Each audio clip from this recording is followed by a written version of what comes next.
Good evening, everyone. I would like to welcome you all to the Moscow Board of Adjustments for July. This is wrong, because it's not July. I wrote down there. Yeah. No, those are the minutes. Yeah, that's the minutes for September First day of autumn. 23rd. Anyway, first order of business is to deal with the meeting minutes. Does anybody have any comments or scribners on these two sentences? It wasn't here for either one of the sentences. It was a pretty quick meeting. Yeah, I move approval of the minutes of July 21st, 2014. Do I have a second? I'll have to second it. Fair enough. All right. All in favor? All right? Aye. Abstain. And one abstention. All right. We have 2 ayes and 2 abstentions.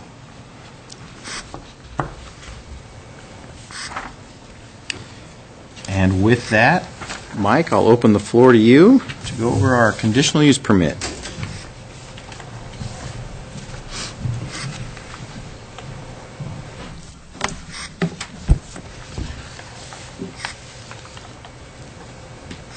Thank you, Mr. Chair, members of the board. Before you tonight, we have a conditional use application, and there's 2 addresses. The proposed daycare address is at 531 East 3rd Street, and what we're hearing tonight for an off-site parking lot is located at 509 South Howard Street. And so, just to begin, I'll give you a little bit of background. New Discovery's Play School proposed to be a large daycare facility located at 531 East 3rd Street. Within the R4 zoning district, which this property is in, large daycares are allowed by right within that zone. So as long as they meet all of our development standards, then basically there's no conditional use permit or public hearing to have them located in that zoning district. And so looking at our daycare standards within the zoning code, a few things under that category. You'd have outdoor fenced play area, which they are required to meet, as well as spatial standards dictated by the state, and that's also has to be fenced out of sight, basically from view from adjacent residential properties. The large daycare is required to have 2 loading spaces, and those can be off-street, located in a parking lot, or they could be located on-street as approved by our city engineer. And then you also have off-street parking, which is required at a rate of 1.25 stalls per employee. And so I highlight that in red. It's basically the reason we're here tonight, because large daycares are an allowed use by right within that zone. And so when the daycare wanted to move into that location, basically the options presented to them were to develop a parking lot at the rear of the property, and there was enough room to do so, or apply for a conditional use permit in order to use an existing underutilized parking lot on Howard Street, which is the Frontier Communications building. And as long as that's within 500 feet, you're able to do that with a conditional use permit. And so we granted New Discovery's Play School temporary occupancy for 30 days, and this was granted at the end of August, so they're reaching that period shortly where that would expire, and we were able to grant them that temporary occupancy and allow them to operate for 30 days as they were going through the conditional use permit process to utilize this off-site parking.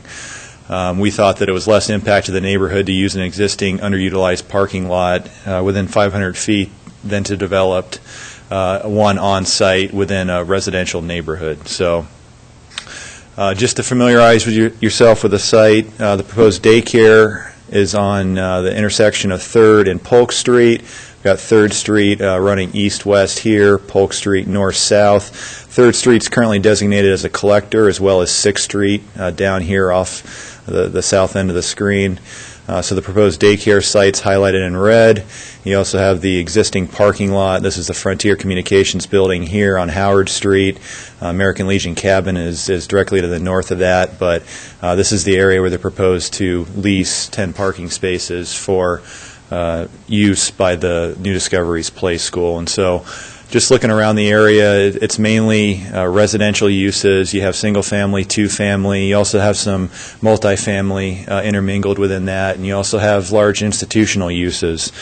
On Van Buren Street, you have the Presbyterian Church, Moscow Day School. You also have the courthouse facility here to the southwest for Latah County. You also have some larger Latah County courthouse-associated parking lots there. And, of course, the 1912 centers to the northwest of your screen. Looking at the zoning configuration of the area, like I previously mentioned, both within the R4, which is our multifamily zoning district. You see the dividing line across 3rd Street to the R3 zone, and you also have a R2, which is moderate density residential, across the street from across Howard Street here on the east side. You also have a portion of that that extends here to the north, which is in the R2 zone as well. So once again, both properties located in that R4 zone. So looking at what the zoning code says about the R4 zoning district, it's basically intended to provide for the most intense residential land use as permitted in the community.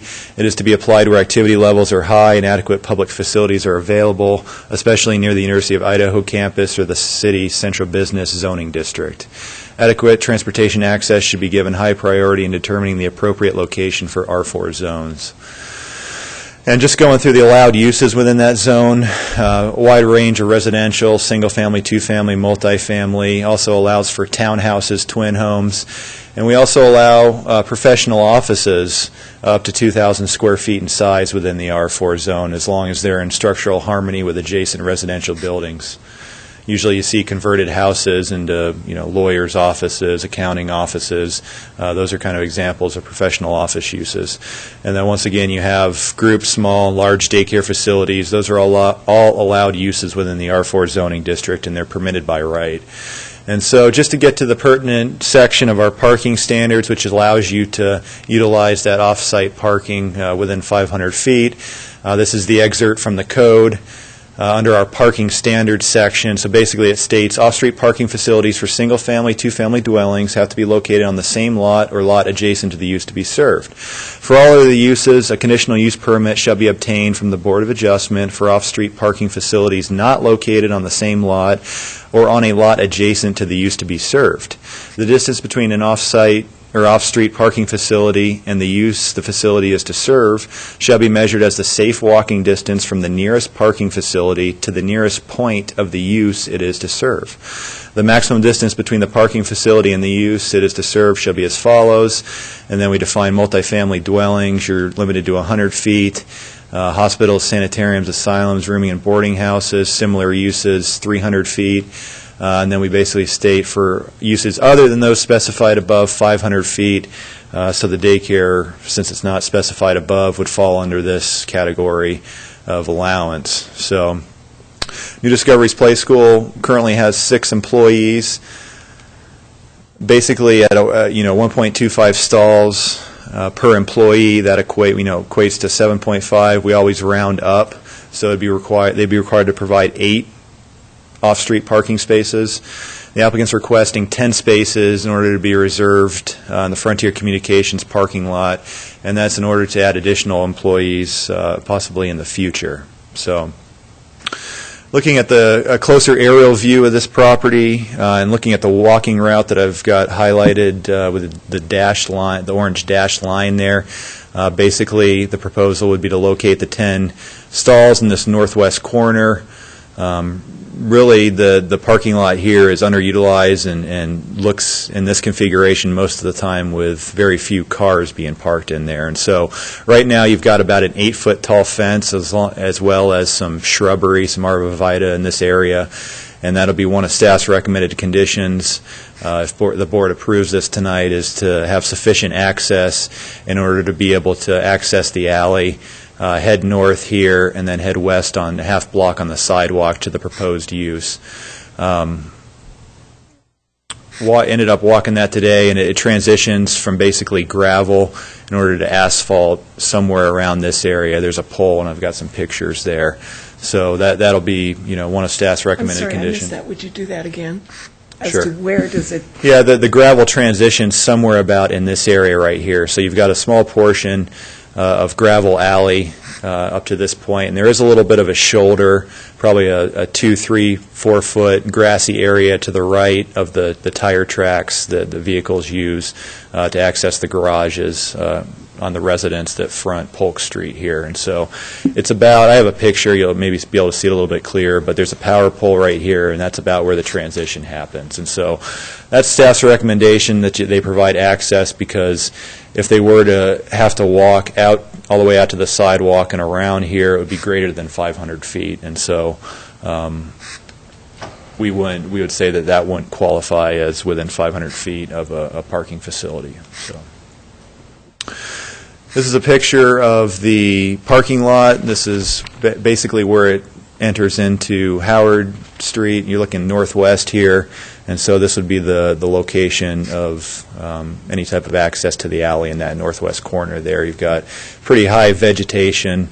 You can see kind of the fence line here, and it is about an 8-foot tall fence. And so you see that between the American Legion cabin and this parking lot, quite a bit of evergreen trees in that area. This is looking from basically the point where it comes out into the alley from the parking lot. And so the gate would be proposed to be over here in this area, and then you'd be looking up the alley, and that's about where that transition is to asphalt right there, Linda. And you have, once you get past this bush, it's basically another fence over here, and there's some green space just on the edge of that, further north of the shrub. And so this is coming out of the alley, looking west down 3rd Street. Got the sidewalk buffered from 3rd Street traffic by a tree lawn with some trees in it. And then this is just looking at the intersection of Polk and 3rd Street. This is at the location of the daycare in this building here. So with that, staff's recommendation is to conduct a public hearing and consider all testimony presented as well as the relevant criteria and standards. And staff recommends approval of the application for a CUP to utilize 10 parking stalls within an existing parking lot located at 509 South Howard Street in order to meet the off-street parking requirement for a large daycare located at 531 East 3rd Street. And we have 3 recommended conditions, the first one being that the applicant provide the city proof of an agreement with Frontier Communications to reserve the 10 parking spaces for use by New Discovery's Play School, and that the agreement shall remain in full force and effect for the duration of the large daycare use. The second recommended condition is that sufficient access be created in the northwest corner of the existing parking lot to ensure safe pedestrian access to the Polk-Howard Alley. And the third, that the parking stalls be located in the northwest corner of the parking lot, and they shall be reserved for employees of New Discovery Play School and shall be signed as such. And that's in order for those to be reserved. And so with that, I'd certainly be willing to answer any questions that you might have on this. I have one, and that has to do with the parking requirements for Frontier's lot itself. I'm assuming their lot was sized for their use. Do they have 10 stalls to give away? They do. Okay. Yeah, they, as with larger office buildings, they usually overpark that by 150%, so we had already taken a look at that, and they have sufficient enough parking. The majority of their operations are at the facilities by Rosars, and so, for the existing office use that they have, they don't generate much off-street parking with that. But I think the question, excuse me, but I think the question was, what do the, what applies from the code to the Frontier site? How many parking spaces are they required to have, and will this reduce that requirement? They far exceed what they're required to have, and so I can't... How much? Give me some numbers. When we looked at it, it was roughly about 20 to 25 spaces is what they exceeded it as. Okay. And what are they required to have? I'd have to go back and look. For a professional office use, it'd be business offices. Typically, it's 1 per 400 square feet, but if they don't provide on-site customer service, which this location does not, it's at a 1 per 800 square foot calculation. Well, it would be helpful in your report if we could have that information so that we had it in front of us.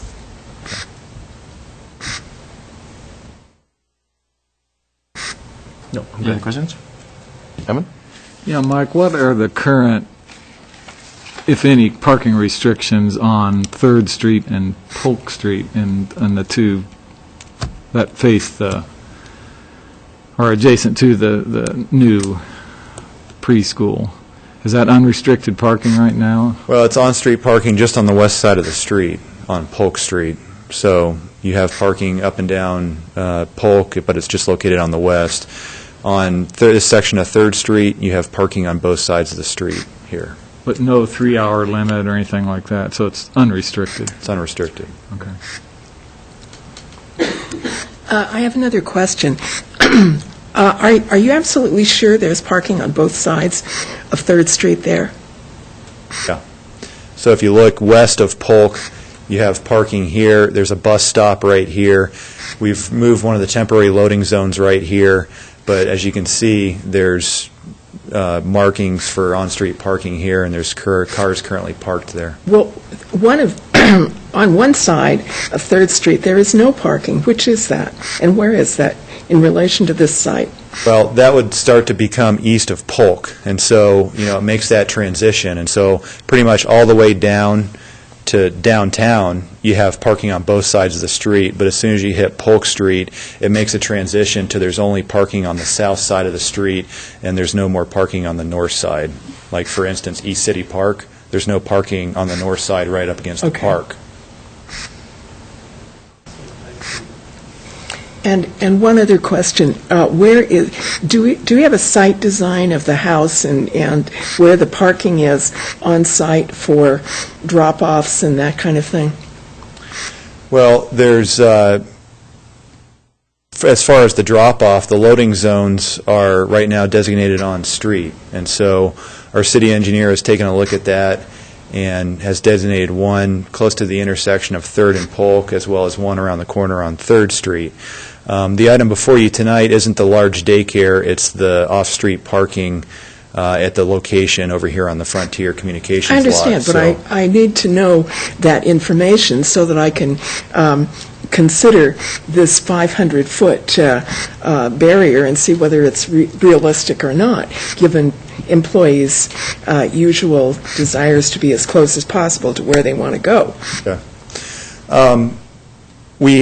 Eventually what will end up happening, if this is approved, is that they'll be required to put in one ADA parking space, and that has to be located as close to the building entrance as possible.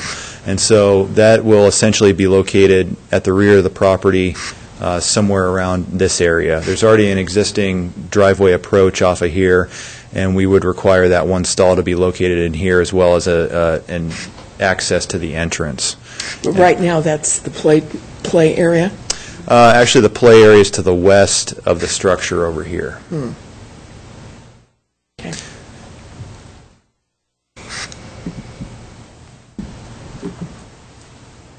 Any other questions for the city? Not at this time. That's it. Thanks, Mike. At this time, I'd like to open up the public hearing for the applicant to come up and tell us about your conditional use permit request. My name is Keisha Bailey, and I have owned and operated New Discoveries Play School since 2003 here in Moscow. We have searched for a new location in Moscow for the last 6 years, and we were thrilled to be able to find a location in a permitted use zoning area. The reason that our search has taken so long is that it's very rare to find a location that's actually permitted use for a large daycare in Moscow that's not already taken by something else. So one of the things that we've faced while we've been looking at moving into a new location is making sure that we are good stewards in our community. And one of the ways that we're doing that is to seek off-street parking rather than to disturb the neighborhood by putting in a parking lot to the rear of the existing house. So historically speaking, most of our employees actually walk or bike to work. We have 2 employees that tend to drive to work. I am one of them. And other than that, mostly we're using public transportation or our own feet. We are a family-oriented center. We have served over 500 families in Moscow since 2003 and are looking forward to serving more families. In terms of what we have already established with Frontier Communications, we've talked with Martin Urkela, who's the general manager. We already have a signed lease agreement for the 10 parking stalls and also for the pedestrian access to the alley that would be required for the 500-foot walk distance.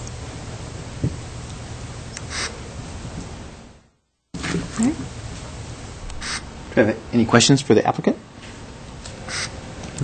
I'll throw one out. Are you leasing or purchasing the property that you're going to be operating out of? We will be purchasing the property. Okay.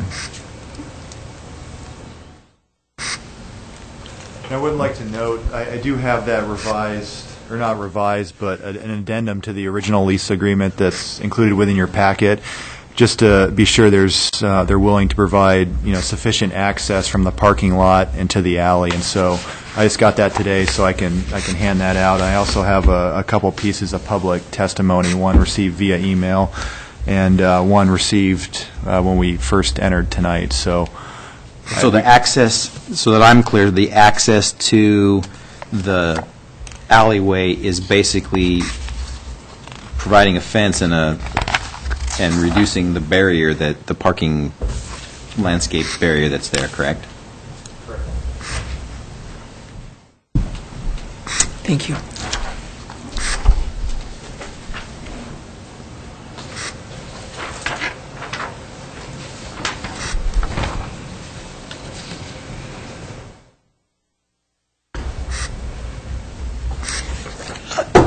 I have another question. Did you inquire, pardon me, did you inquire of the American Legion cabin to see if that parking facility might be able to be used? We attempted to, and we never received a call back. So we tried, but never were able to speak with anybody. Because just looking at that and knowing that neighborhood as well as I do, that would seem to be less of an impact on the adjacent areas, and certainly the times that you would be using it would be times that the rest of the world would not be. Okay. Well, there you have it. Any other questions? Thank you very much. Thank you. One other question, actually, just for our staff. Where's the other information that was handed to you tonight? I was going to pass that out at the end of the public testimony portion, but I can give it to you right now if you want to begin. Usually we need to read it into the record, and so... Okay, well, why don't... I'm sorry, I didn't want to... I just thought you forgot. So go right ahead. We'll just take it when I just thought I just thought it was pertinent to that because we were talking about the access and the lease, and so I was holding off on these. Well, with that, I would like to open this up to anybody who would like to speak in favor of this conditional use permit. Please step up and speak your name into the microphone.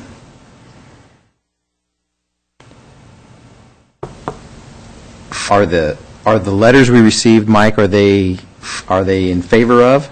Is now the appropriate time for me to read them into the record? I would say they're in general nature. Okay. So opposition or general testimony would be fitting right now. Okay. So.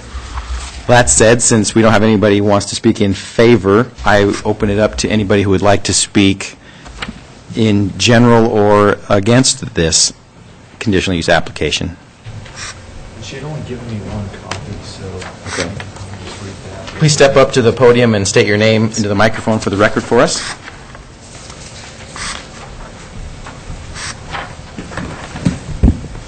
Christina Brewer, and I live at 528 East 3rd Street, which is directly across 3rd Street from the proposed daycare.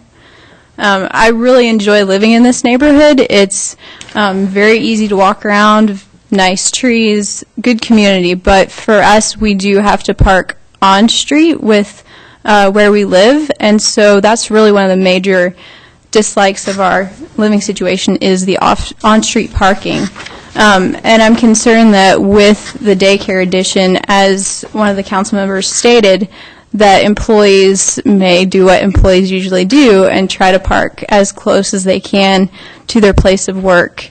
And I understand that currently most of the employees walk, but that can quickly change with turnover of new employees that may not be as dedicated to walking.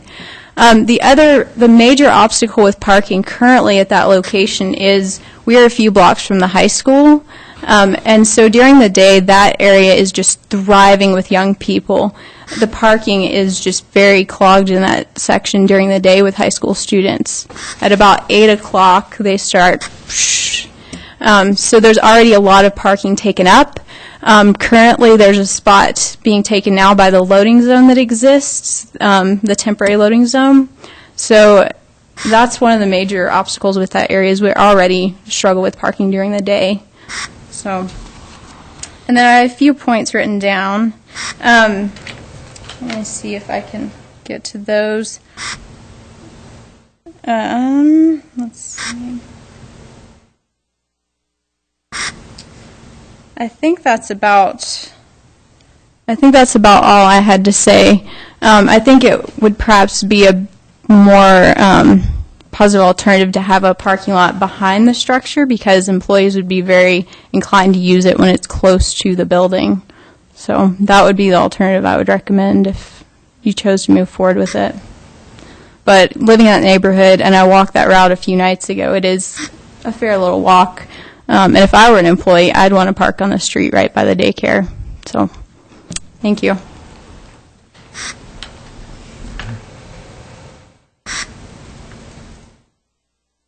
Anybody else like to get up and speak? Please do so.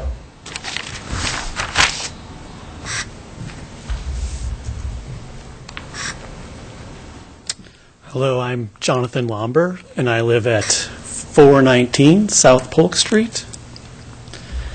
And I'd like to start to say that I am in support of the off-site parking. It will keep the residents the property looking like a neighborhood residence and not like a business with a large parking lot. If the daycare leaves at some time, it can still be converted back to housing or a single-family dwelling instead of turning into a business with a parking lot there already. That being said, I am concerned with the fact that will the employees actually park off-site. They've had this lease for 2.5 weeks, and there's been no parking in the parking lot yet off-site. They've continued to park on the streets. Until today, there was not any specification in the lease for having access to the alley. They did not communicate that with, I think it's important to note, with Verizon about that need for needing to have alley access. So it wasn't pointed out for the record in the lease agreement that it will have to be a locked gate to restrict access, so people will not be able to have, general people won't be able to have access up and down the alleyway. And I think that will be good for the families who live in that alleyway, because it's not a typical alleyway in the city because it dead ends right there at that garage. Are you aware of that? What button's the... Which button is the... Pointer? Pointer. I got it right here. Oh, you Stolen pointer. There may be one on that.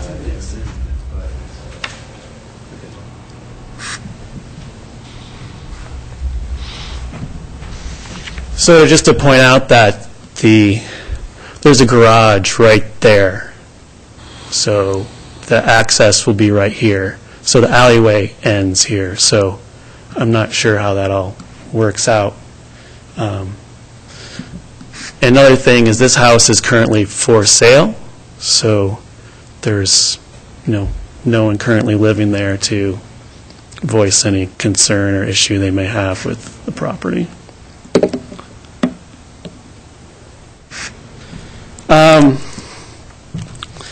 So I would like to request that if you do grant the conditional use permit, that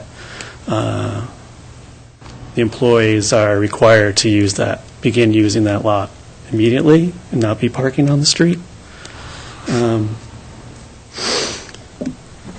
Also, there's been complaints about the clients using the driveway, and the driveway is very hard to see here, but it's right there. And it's just a single residential driveway, so they're pulling in and pulling out, and that's especially during the time of the day when people are walking to work and using the sidewalk and going to the bus stop on the corner.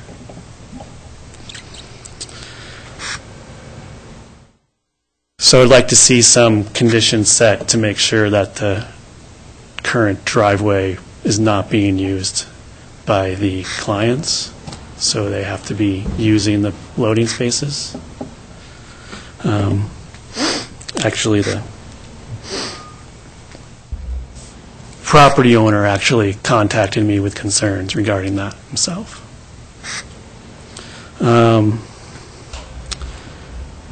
And to prevent that, I was wondering if there'd be some way to put signage there so people aren't even tempted to drive up the driveway for only ADA accessible driveway only, or so it's not used and abused, because the enforcement of this will come down to the neighbors and the residents to do the policing.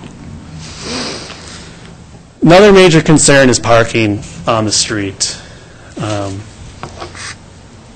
Suddenly, 2 loading zone spaces were popped up on Polk Street, and no one knew anything. No one had any idea what was going on. So one has been moved around the corner to 3rd Street, but sorry, unfortunately. We would, the residents of Polk Street would prefer to have both of those loading spots on 3rd Street. In order for a large daycare to be established, there has to be more than 500 vehicles, average vehicle traffic per day. That is correct for 3rd Street, but is not correct for Polk Street. And having an additional 40, 50 cars traveling down our street, which has parking all along the one side of the street. And it's really nice in this picture because it doesn't look like there's much parking going on there. It is like 3rd Street. It is packed parking all the time. Right now, we happen to have 3 units that are for sale. There's the duplex. Where is that? There's the duplex here, and then the house across the street that are both for sale. This is an upper-lower duplex. The upper has no off-street parking, so they park on the street. This has a horrible, horrible driveway, and often is a rental with 6, 8 vehicles. Well, we'll just say at least 4 vehicles. So those are some of the main concerns as far as that goes, to try to keep the traffic on 3rd Street and off of Polk Street. And by doing that would be eliminating any chance of people using the driveway and not having people using the loading zone on there to kind of keep them on 3rd Street. I'm not sure if the bus stop could be relocated to the other side of the intersection to create a parking loading zone where the bus stop currently is. But I know that bus stop is used, so it can't be moved like a block away or something like that. Large daycare is permitted in R4 zoning, but does that use really fit the characteristic of the neighborhood? We're bordered with some commercial property on one side and commercial property on the other side on Van Buren, but all this side of Polk, the whole street of Polk is nothing but residential with one multi-family apartment complex on close to 6th Street. It's a unique street where there's no 5th Street doesn't go through and 4th Street doesn't go through, so it's one long strip of neighborhoods. So I think that's everything I had to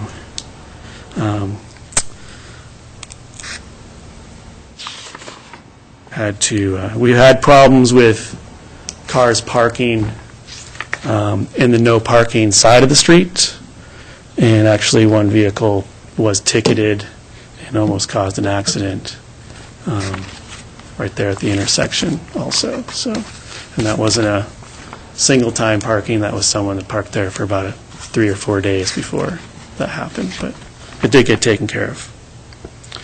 I think that's everything. Thank you very much. Thank you.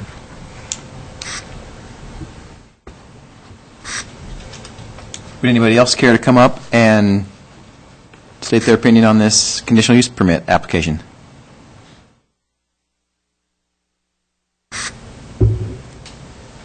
Seeing none, we'll close the public hearing and open this up for... Do you want to read this Oh, in first? I take that back. I do need to read 2 of these into the record.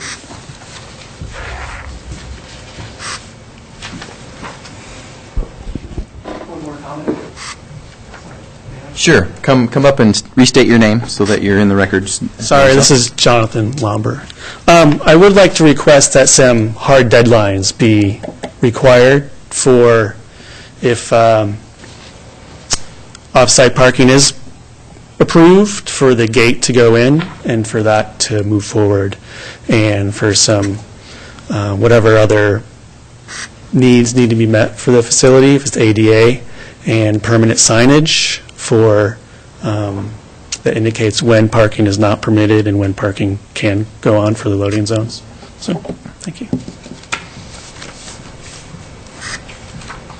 Do I have one more thing as well? Come up and restate your name. Christina Brewer. As he was saying, requiring the employees to park in the lot that would be designated. The one question I would ask is, how are we going to know that it's employees encroaching upon our street parking, and how would they even be ticketed because it's public parking? So how are we going to require people to park in that lot? How are we going to keep them accountable to park in the designated lot? Would be a big question. Because we can write it in the law and say we've allowed them this lot, but there's nobody there to say, are you really doing this? So, and we can't ticket them for parking in open public parking on the street. So.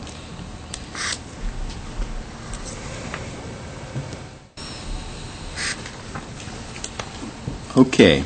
With that, I have a letter from Glenn and Iris Murray at 321 South Polk Street.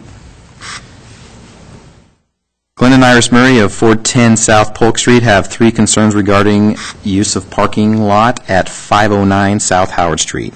Number 1, will clients of the proposed daycare be required to utilize the proposed off-street parking lot when unloading and loading their children? Number 2, will employees of the proposed daycare be required to use the proposed off-street parking lot while working at the daycare? Number 3, is the proposed parking lot 500 walking feet from the lot parking area to the daycare? While the proposed parking area may legally satisfy the off-street parking requirements for the proposed daycare, we suggest that this off-street parking lot will not reduce the parking and traffic problems that will be created on Polk Street unless number 1 and number 2 above are indeed requirements. From a practical standpoint, we further suggest that clients delivering their children to the daycare will be unlikely to use this parking lot regardless of requirement issues. Polk Street between 3rd and 6th has 3 rental currently vacant that when full can add 12 vehicles needing parking space, not counting visiting friends. High school students further add to the parking issue in this area. Furthermore, 6 school buses in the morning and evening traveling Polk Street between 3rd and 6th Street at the same time as many children are dropped off at the daycare. A daycare with 30 children would add 70 or more vehicles per day, counting drop-off and pickup on this already busy street that is often the choice of numerous Moscow residents to travel between 3rd and 6th Street. Finally, parking on 3rd Street in front of the daycare is already restricted because of poor visibility and city bus use. Any opportunity to get this area rezoned, as the initial rezoning was to accommodate courthouse and sheriff parking. Perhaps they could be given a variance of this area where rezoned back to the original zoning. Thank you for considering these concerns. Okay, that's letter 1. Could we get copies of that? She had only provided one copy when she came before. You got a copier upstairs? I do, but it's going to take me 5-10 minutes. Well, maybe later in the meeting, but I'd like to have a copy of that. You can have that one. You can hold on to Heck that of a one. deal, Because the rest of it's in the record. Okay. The second one is actually an email, and it, I want to pronounce the last name wrong. It's from Judy Fadness, and it says, actually, it doesn't have an address. Yes, it does. It's Judy Fadness at 315 South Polk Street. I had planned on attending the meeting this Tuesday concerning New Discoveries Play School. Planned to have designating parking for their employees at the Verizon parking lot on Howard Street, but unfortunately it unexpectedly looks like that may not be possible. So I wanted to share my thoughts on their plan and hope you are able to share them at the meeting. I actually think it would be nice if NDP would lease the space and use it. However, I have my doubts that all employees arriving with their vehicle will use it and wonder how the city and local residents will actually know if they are using the allotted space. NDF staff is variable, as are their hours. I have noticed only one person who might have been a staff member walking along 3rd, then Polk Street, to the back of the daycare. But I have noticed a few cars that stay in the back driveway parking lot behind their building for extended times. So do the people who park on the property for lengthy times, work there, or are parents or others just visiting. I don't know. How could the city know, and will this change the NDP gains, or change when NDP gains parking via the Verizon location? If the daycare can guarantee that all the staff and volunteers who drive their vehicles will only use the Verizon parking lot and will lose their conditional use permit for their daycare at 531 East 3rd Street, if they fail in this usage, then I will approve of this parking plan. If not, then I don't approve of the plan. Additionally, I would like to comment on information given to me from Jonathan Lomber, who is a resident on Polk Street and who has been in contact with both of you. Now, at this point, that would be secondhand, and I'm not reading that, just because it's secondhand. However,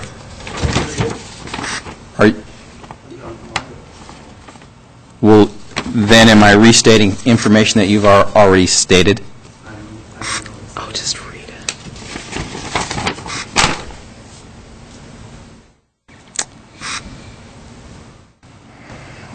I would like to comment on information given to me by or from Jonathan Lumber, who is a resident on Polk Street and who has been in contact with both of you since I live directly behind New Discoveries Play School. I am aware that many people gaining access to the daycare use our shared driveway. Specifically on Thursday, September 11th, it was in my backyard staining wood for about 2.5 hours in the afternoon. After a bit, I decided to start counting the number of vehicles going into the driveway and counted 6. There were more, but I only started counting after getting into the routine of staining. Then on Thursday, September 18th, I resumed more staining for about an hour and counted 4 vehicles. Once I got into the swing of my work, also there were at least 1, maybe 2. I didn't go over to their property to look. Vehicles that remained in the parking lot during my entire stay during those days. Now, the information given to me by Jonathan from you states that NDP can only use the driveway parking for federal ADA parking. Please explain to me why so many people are using the rear parking access.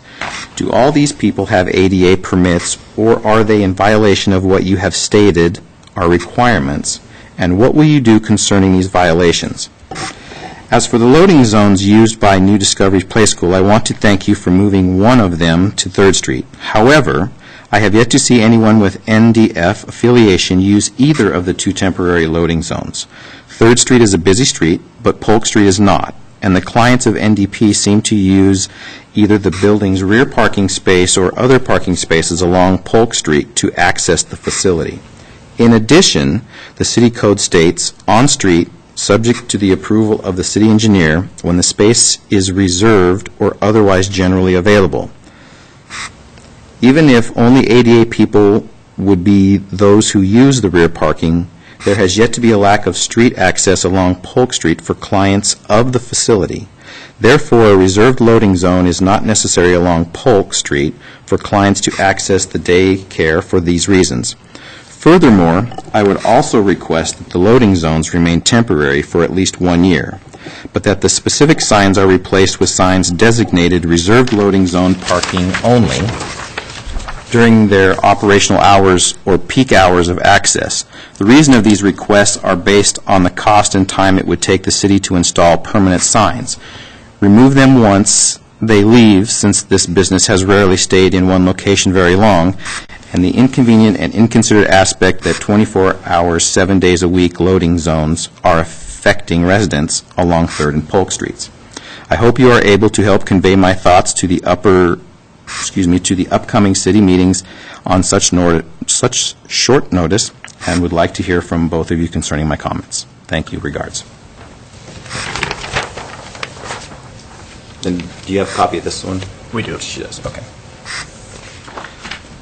With that, before I close the public hearing, if the applicant would like to come back up and address what seem to be similar concerns from everybody, you are welcome to do so.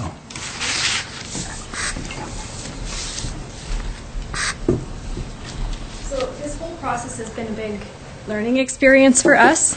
One of the things that we've tried to be very cognizant of is that we are part of the community, and we have regulations that we follow from the city of Moscow. We also have regulations that we follow from the state of Idaho.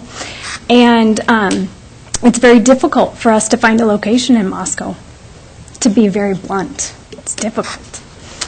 And we have no intention of, having our employees park on the street. We had to wait for this conditional permit meeting to happen before we could require parking at the Frontier building. With the approval, we'll be able to have our employees begin parking there. As far as, what the city can legally do, I've already had a very long discussion with the Planning and Zoning Office that's been ongoing for a couple of years now about what can and cannot be put into law and regulated by the city. In terms of my employees having to park off-site, that falls to me. That's under, my authority. And all of my employees are aware that with approval of the conditional use permit, the expectation is that they will begin parking at the Frontier building. And that's why we have the lease already drawn up, and that's why we already got the pre-approval of Martin Urkula. So in terms of the parents using the on-street loading, that's something that we can certainly speak with them about. Something that I spoke with Mike Ray about earlier this week is including our neighbors in the newsletters that we give out to our parents, and we would be happy to include you in the newsletter that we give to our parents that, explains to them the requirements for utilizing the loading zone. Another thing that Mike and I have already discussed is in the future being able to locate those loading zones up to the rear of the house rather than on the street, just to help out. As it stands right now, getting into the house for us is a very big undertaking financially, and so to be able to put those loading zones in the back of the house as soon as possible would be something that we are definitely considering in order to lessen that impact on the neighborhood. It's just that as things happen, this was the only location that was available where daycares were a permitted use in Moscow. So as to, there was a comment about New Discovery's Play School moving around a lot. We were located at 602 East E Street from October of 2003 through May of this year, and we've had to move twice this summer to find temporary location so that we could find a long-term location. This is our long-term location. We plan to be here as long as Moscow's here. We're a family-oriented school, and we have no intention of being bad neighbors or doing anything that's going to cause harm or frustration.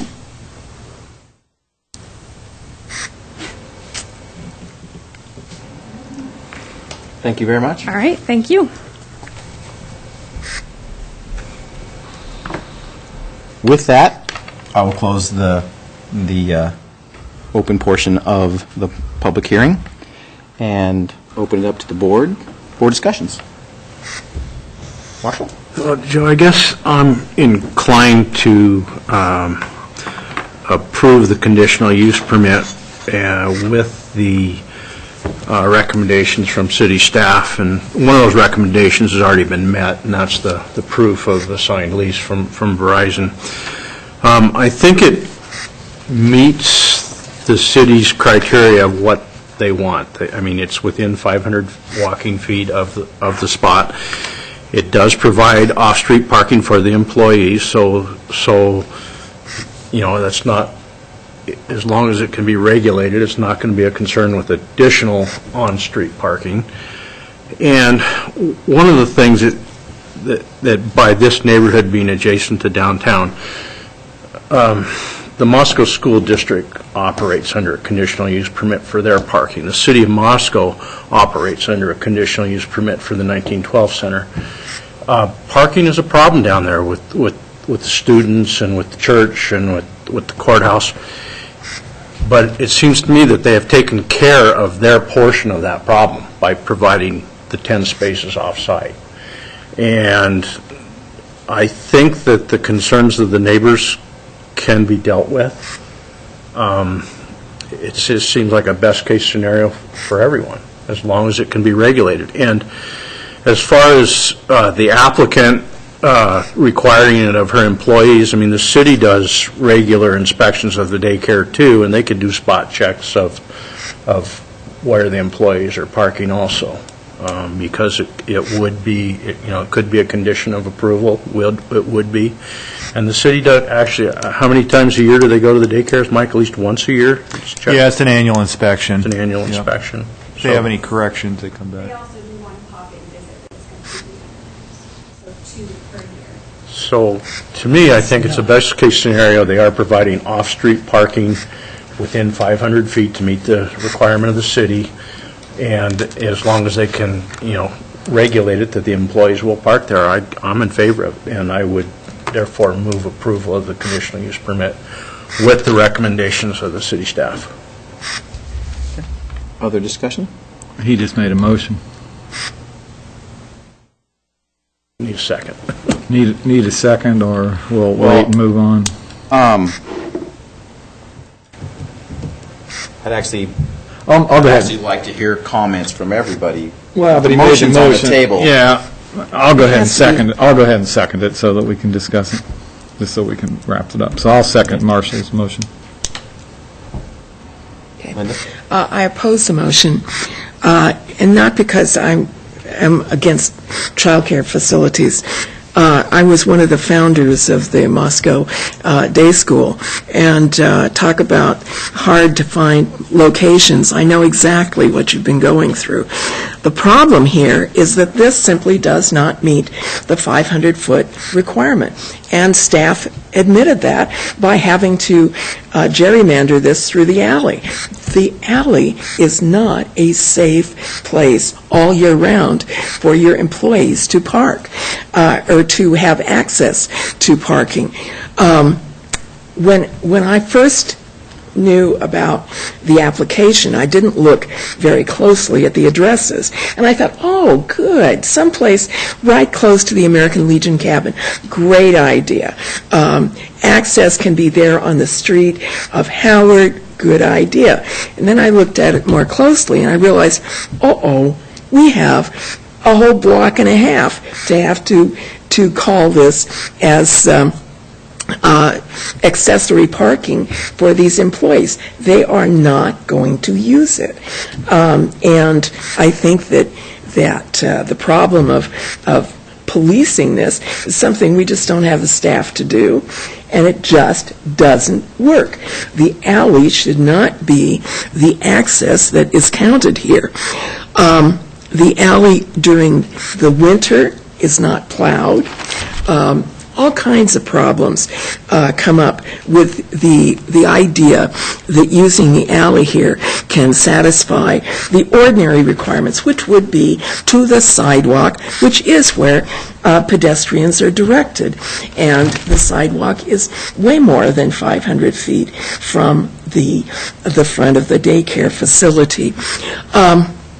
I think that all of the on-street parking conflicts that the two neighbors commented on, plus the four neighbors, Glenn and Iris Murray and Rick and Jenny McGregor, who signed that first thing that didn't have enough copies for all of us. That's another one that just clearly points out the problems not only of staff parking, but of access, the pick-up, drop-off problems of a child care facility. I see that on a daily basis because I live directly across the street from Russell School. And Russell has after-school child care there.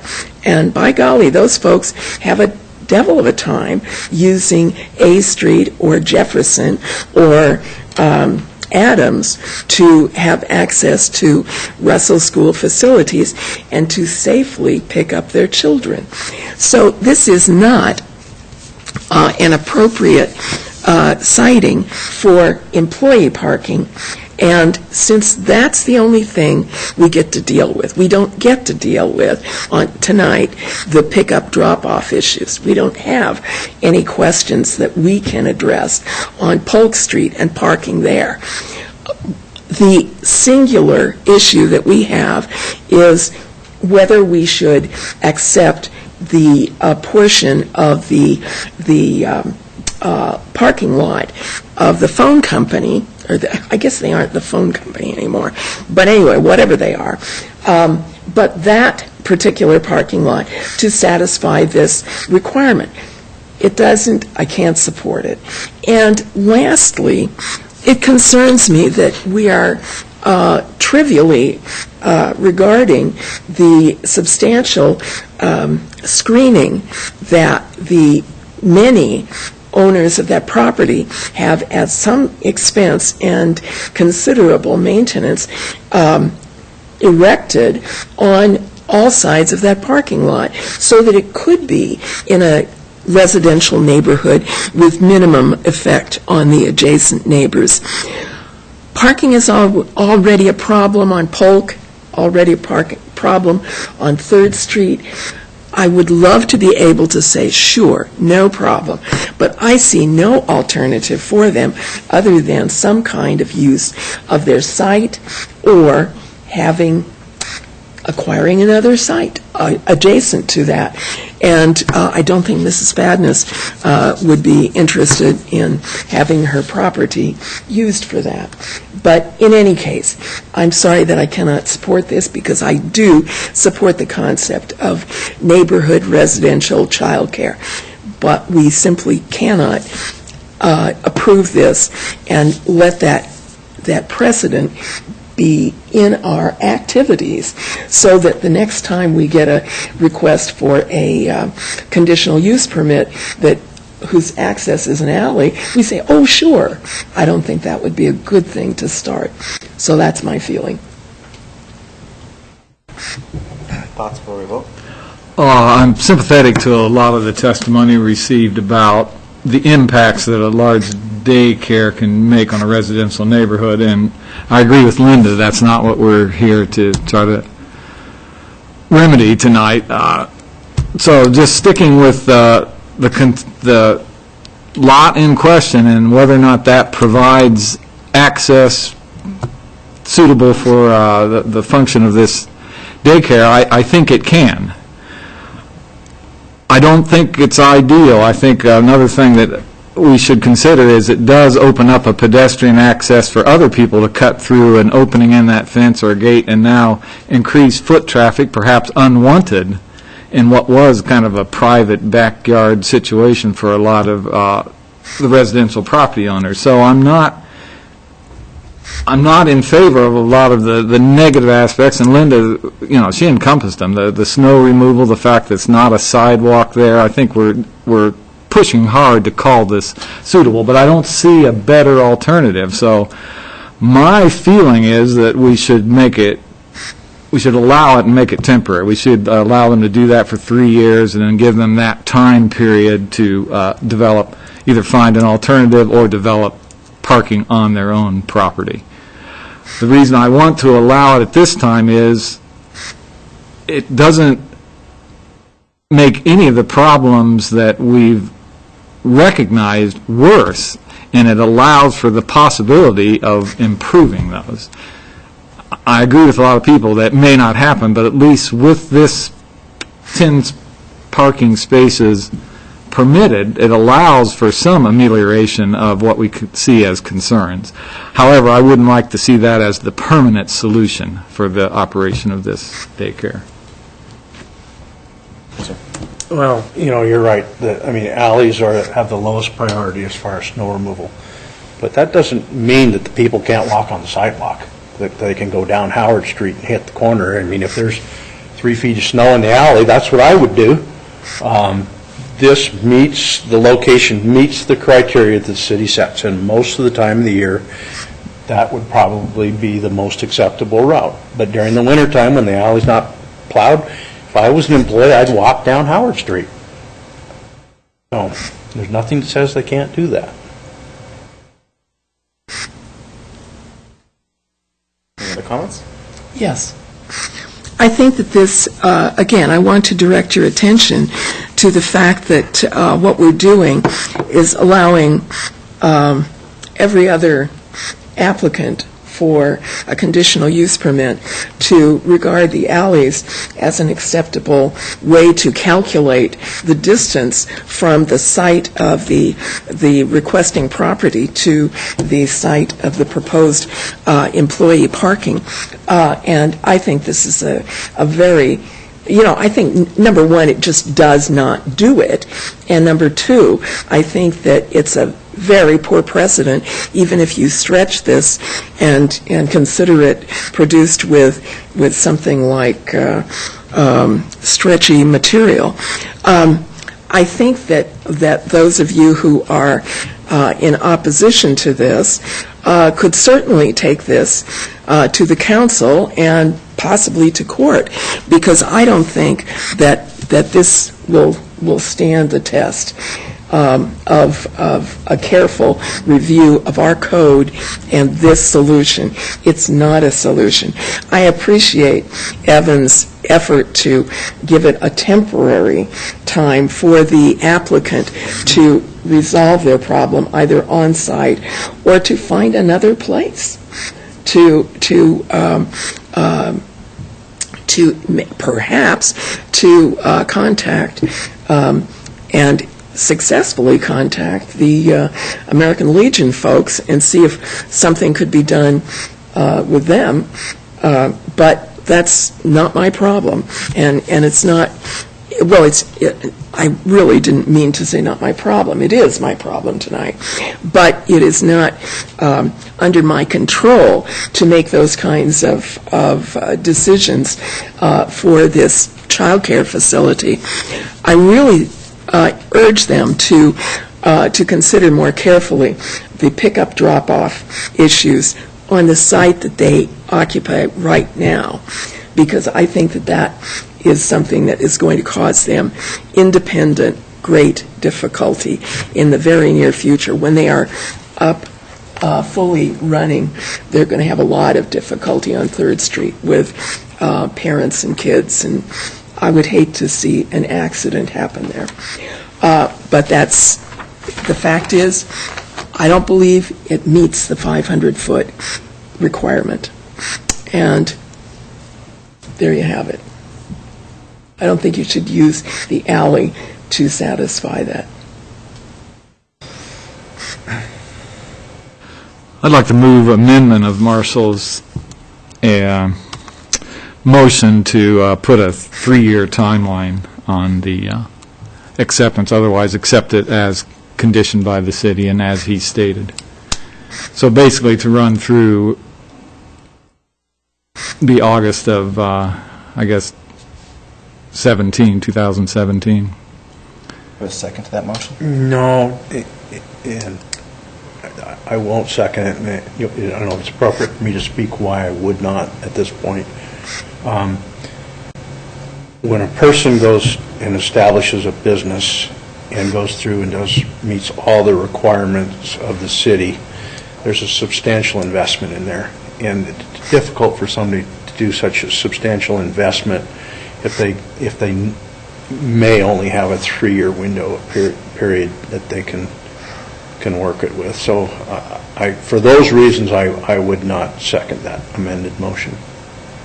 Although I'd like to point out that, and it's happened in front of this board before and others, that the 3-year time period doesn't come with a stipulation of what they have to do, but that they have to come back with a new plan or the same plan, and that we would discuss, what they're proposing at that time. And it may be that the neighbors come in and tell us, well, it's worked out great that way, and we don't think they need to do something different. I don't know, but I think I won't support the motion that I seconded without the timeline, so I'm throwing that amendment possibility out there as a way that I would.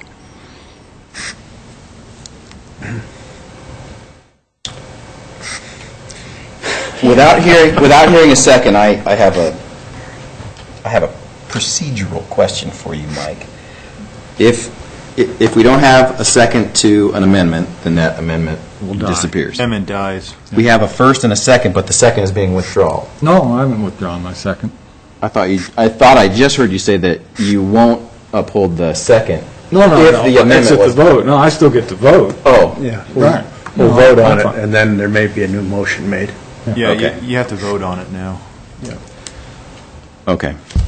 So first we have to determine if there's no second for the proposed amendment, then it's done. We don't discuss it anymore. Okay. Then we can go back to discussing the original motion.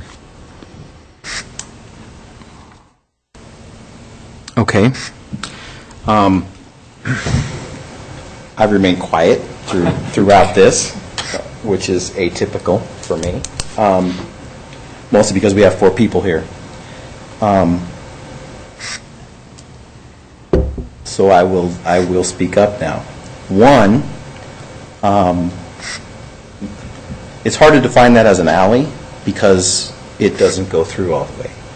So it's an access of sorts, but I'm not sure I would define it as an alley, although that's the closest thing that we can refer it to.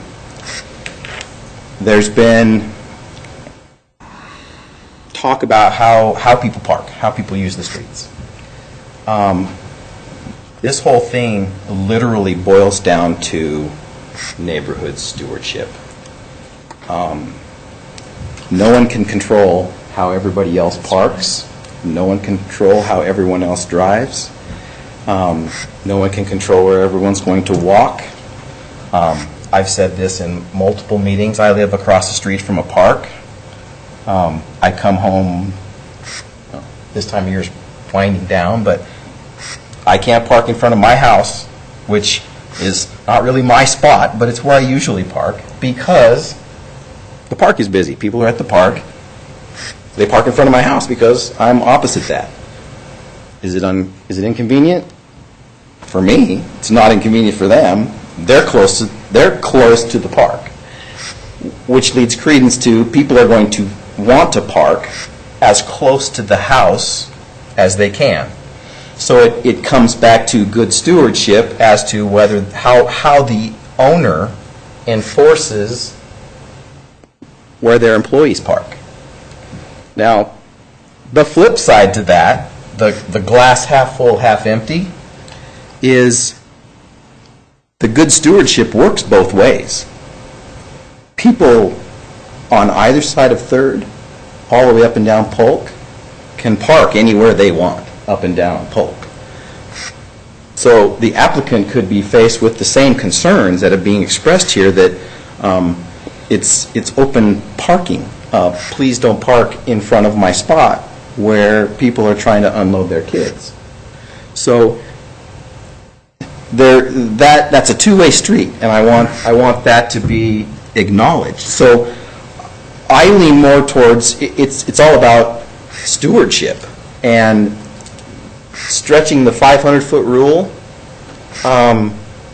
maybe, but they have that house, they own that house, they can run a daycare in that house because it's allowed. The only alternative, other than having them peacefully move away, is to ask them to pave 10 spots in that backyard. That, in my opinion, has a huge detriment and effect on that neighborhood.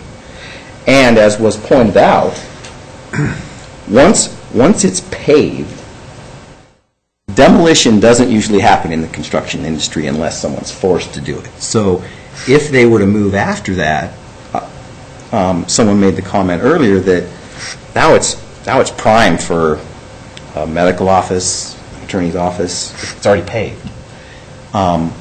Heat gain off pavement in that backyard. I think once there's an ADA stall, parking stall back in there, it's going to come back down to a stewardship thing. That may make people want to come in and out of there more often, or by signage. And I don't know how city signage requirements are going to come into play here. I know you can't just put up signs without getting approval. But it's going to become, again, a stewardship thing of parking. That curb cut is meant for an ADA person. And even that's hard to enforce because you go to the grocery store and there's some knucklehead parked in a stall or in the fire lane because they're in a hurry. So I'm in favor of this because of the same reasons you stated at first. That is the best alternative in terms of where that house is located, where the facility is being run, and not paving the neighborhood. Joe, I appreciate your comments, and I appreciate Marshall's attempt to find a way to get this thing to work. But frankly, the best way that this applicant could have dealt with this problem is to have solved it before starting the child care facility on that site. That cannot possibly be the best site for a child care facility in the city of Moscow. I just do not believe that. And As a that parent, I would disagree with you. Well, that comes from practical experience in finding facilities and making those things work on over approximately the first 10 to 12 years of child care facilities' existence. And as of this moment, today, I'm not sure that I could say, okay, this is it. But I have to say that we got the cart before the horse on this one. And now the city is in the position of having this request to use this site that simply is inappropriate. It doesn't meet the standards. You question whether that's an alley. I guess I have some doubts about it too. It doesn't go through. And so access on both sides would be some difficulty. However, it just simply is too far away from that particular site. There are ways to landscape 8 to 10 parking stalls in the rear of that facility so that you really would not see that as a problem at all. We don't have that luxury in front of us. The request we have is use this site, which is a block and a half away. I'm sorry, I just can't go with that. Marshall? Well, staff has measured the distance. Staff has stated that the distance meets the criteria. Only because it's using the alley. The alley is a public right-of-way. There's no reason they couldn't use the alley. It's a public right-of-way. It meets the criteria. That alleyway is safer than some non-sidewalks in the rest of town that are. Yeah, it's about 470 feet when you use the alleyway. We had this internal discussion among staff. Bill Benup, our community development director, you basically have two residences that use that alley. You have the garage on the far south, and then you've got the garage to the property to the north.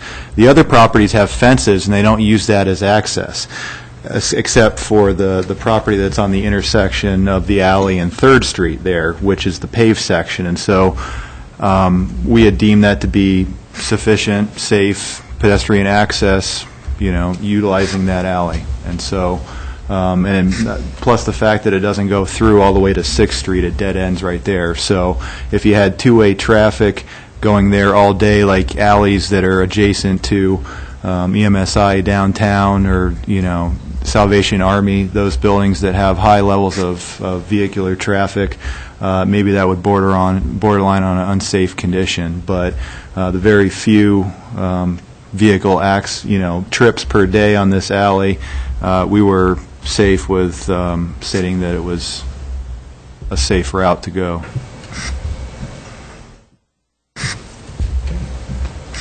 One question. Are you convinced that employees will voluntarily use that? Well, after the number of calls I've received in the last month, I'm sure that the neighborhood would let us know if the employees are parking in front of the daycare and walking up and staying there all day.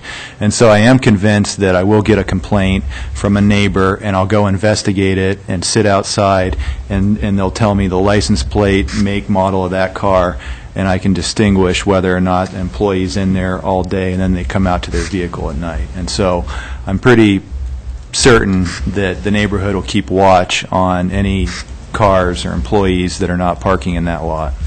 Well, the problem, Mike, is that I don't believe that's your job, and I certainly don't believe it's the job of the neighborhood to have to police that. It's our job to look at the requirements, and it just opens a real opportunity for an appeal. Well, it would be a condition on the conditional use permit, and so any complaint for that condition would technically be my job, because I need to investigate those things. And so any type of code enforcement complaint, that would be our department that investigates that if they're not complying with a conditional use permit. So, one last comment. My point about I think your time could be used better would be not that you don't have responsibilities in code enforcement, but that in terms of setting up a situation that is likely to have a compliance problem is not the best use of your time. I don't have anything more. Marshall. Well, I think Mike said it well. I mean, I think that we have three safeguards. One, we have assurances from the applicant that she's going to police it. We also have spot inspections and regular yearly inspections from the city community development department and the building department, and then we have complaint-driven things that it's Mike's responsibility or community development's responsibility when they do receive a complaint to investigate. So I think there are some built-in safeguards. And just my last comment, I'd feel better about those safeguards if we put a 3-year timeline on this so we can take a look at it again in 3 years. I move that the previous question. It's time to vote.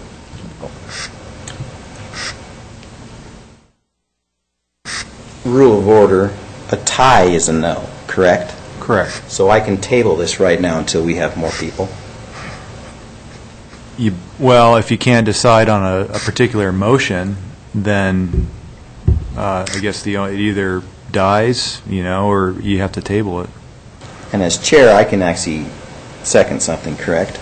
Correct. Mm-hmm. Then I second Evan's motion. The amendment? The amendment, so that this can be looked at in 3 years, which would just simply add one more safeguard.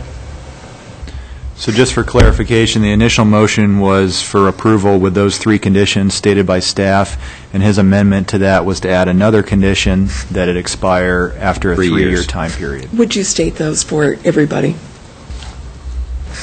Sure.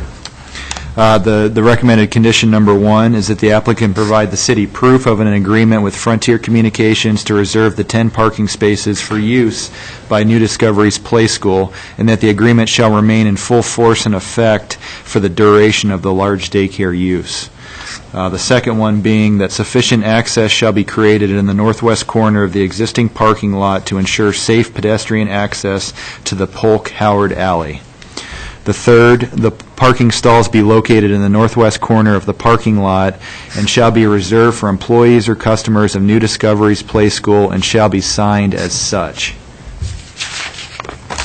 And then the fourth condition would be that the conditional use permit for the off-site parking expire within, basically at 3 years. Okay, so we have a motion. And that'll be from, just for clarification, that'll be the date, basically on the signature for relevant criterion standards is when the approval is finalized. So it'll be from that date. And I'm willing to discuss it. We could run it through the end of the calendar year of 2017, just so they're in between semesters or something. If we thought that would, you want to do through the end of the calendar year, 2017? Let's go ahead and vote on the motion, see where we end up to begin with, and then we're going to discuss our criteria. Okay, this is the motion to amend that we're going to vote on first.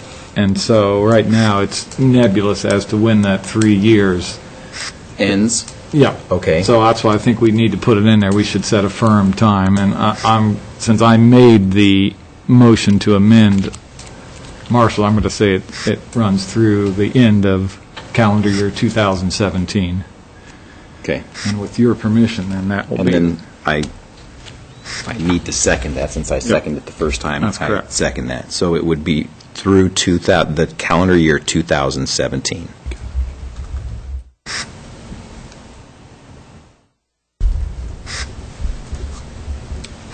Want to call for the vote? Yes. All. This is on the amended motion. This is on It's just the amended just the motion. amendment. We'll actually have to Just vote the twice. amendment, and Just the then amendment. the amended motion. So, Aye. aye. Aye. No. Okay. So that passes with 3 ayes, 1 nay, which means now we will vote on the initial. No, it's still going to be on the amended motion then.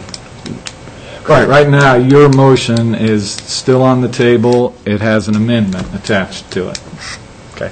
And we can further discuss that, or we can vote on it. That's up to the chair. But you seconded his initial motion, correct? Pending. Yeah. Right. Yeah. So we it's all- now vote. You now on- vote on the initial motion Right. So with the addendum. roll call. No. Aye. Aye. Aye. So that's 3 ayes, 1 nay. So the motion passes. Both motions pass.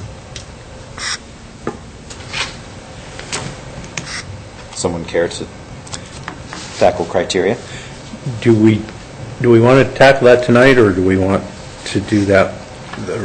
I would hope that we, as a board, ask city to prepare those, and then we would have another one of our 5 o'clock or 5:15 meetings to approve it. That's the procedure we've decided on, so we'll So we just don't go have to have ahead a with motion to do that that. anymore, that's the way we... You need a would do it. motion to direct Sure. staff We have to to prepare instruct- the Bingo. relevant criterion Bingo. standards. Do I have someone make a motion to direct staff to... I'll so move. Second. We have a motion and a second for staff to provide relevant criteria. No. Nay? Hey. Aye? Aye. Aye. 3 ayes, 1 nay.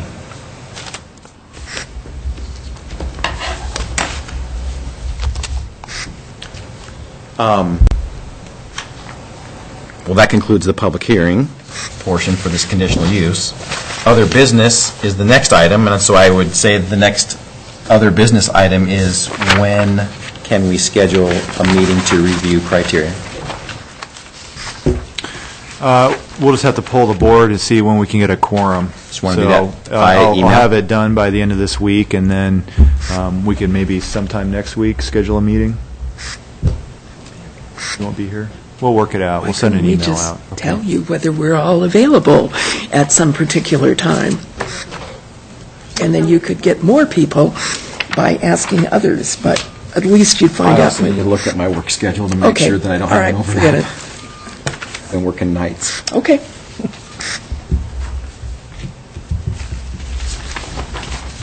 Okay, if there's no other business, I move we adjourn. I have a motion, Second? have a second, all in favor? Aye. Aye. That passes unanimously. Thank you for coming.